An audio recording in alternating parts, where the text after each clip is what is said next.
بایګانو تیر شوي ویډیو باندې ضرور تاسو پوه شوي یئ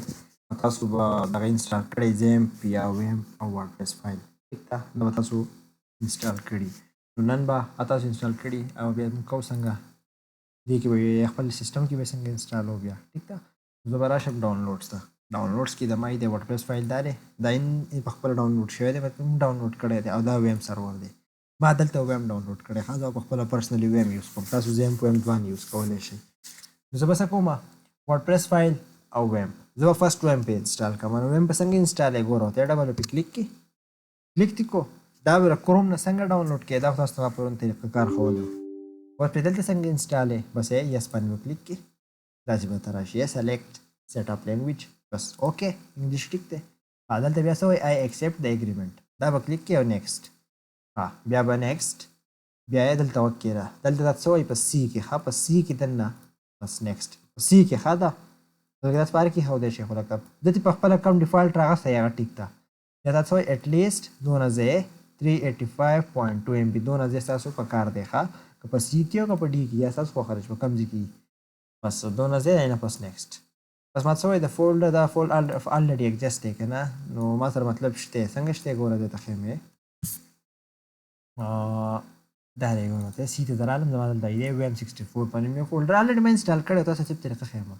زه به دلته سات تاسو به نه چینج کوئ ښه دلته مې چینج کو چې تاسو پوهه لپاره دې نه بس نورې سم نه کوئ ښه بس دغه به خپله د پرسنلي ډیفالټ کوم سلیکټ کړي یا که ټیک دي نه بس نیکسټ نیکسټ دی ووه بس په انسټال به کلیک کوئ څنګه به انسټال کلیک کو دا به اټومیټیکلي انسټال شي بیا پکې نورې کسې نشته اخوا بس فینش به ووایي اوکې اوکې بس نورې سم نه ټیک ده بس دا به انسټال شي ویم څه شو انسټال شو چې انسټال شو تاسو په سی کې او که په ډي کې په هر ځای کې تاسو انسټال کړی را به شي او ګورئ نو ما به د سی کې دی ویم 64 په نوم به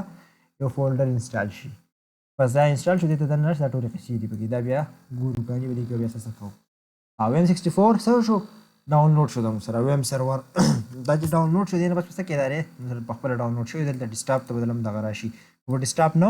سرچ کې ویم په سرچ کې دا به راشي ویم 64 ټیک ده چې کوم یو ته اوپن کې رقم ځي نن دا به بیا اوپن کې چې انسټال دي کو سبق کې اوپن به کې یس اوی بی پیشنټ به لږ وکړي ښه ته لږ صبر وکړه اوکې بس دې ته به لږ صبر وکړي دا خپله وکړل شي دا د ویم انسټالولو طریقه وه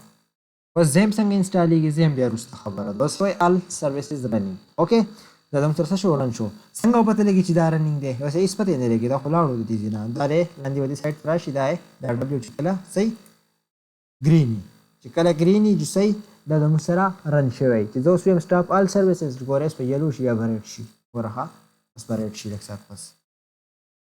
ما څه کوئ ریډ شو سټاپ آل سروسز باندې زه دې باندې کلیک کوم او سټارټ آل سروسز وهم دا به اوس اورنج شي بیا به ګرین شي چې کله ګرین شو مطلب څه چې ویم سرور زموږ سره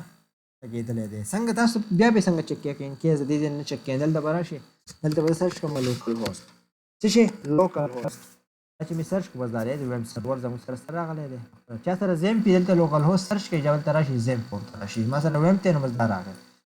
دا وشو ویم پې انسټالیشن وشو بس د وردپریس فایل څنګه سیټ اپ کړئ وردپریس فایل جو سره سیټ اپ کړئ که نه نو را به شي دا وردپریس فایل مې ډاونلوډ کړل دا دی ویم خو څنګه سیټ اپ کړو وردپریس فایل سره بیا څه کړئ چې دا شی دې سره به څه کړئ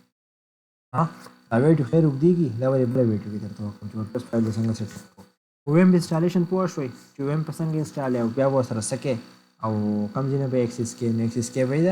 کرو براوزر نه ښه په لوکل هوسټ سره کړئ ګوره ښه انکیز زه دا بند کړم ګوره ښه سټاپ آل سروسز ووایم ګوره ښه ګوره دا ریډ شي زه یې صرف نه ریډ شو وینې زه یې دلته صرف ریفریش کوم لوکل هوسټ ته ګورې دا د ریفریش کوم اوس په نه راځي ګوره ښه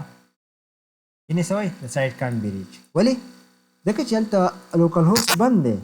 ویم سرور بند دی زه دا آن کړم ګوره ورته ټیک ده یعنې په خپله ټیک شو دا دې لپاره نو بیا به نورې اخوا کیسې نه وروسته کوم ښه ټیک ده اوس دا وګورئ فلحال ډېره مهرباني